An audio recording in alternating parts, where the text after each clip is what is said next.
After having some real trouble with my Husqvarna Svartpilen 401, after only 2,000 kilometers, I decided to trade it in.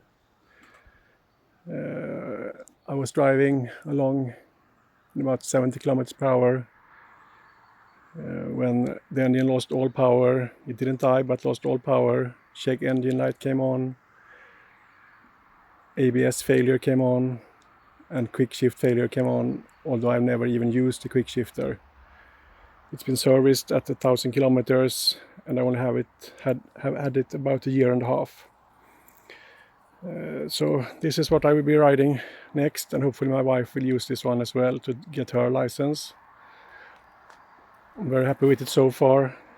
I've done about 160 kilometers with it, used all the modes, standard, rain and sport. It's really a big difference between them. Got a lot of rain the other day, was a little bit nervous considering how the tires are, but everything went really well.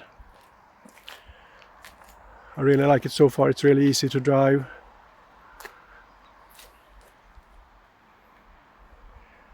And for you who doesn't know, it's a Honda CB750 Hornet 2024.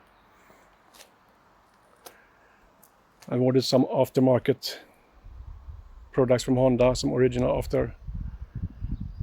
products that I will have them install in a few weeks when they arrive to Honda, and hopefully I will do the 1,000 kilometer service at the same time.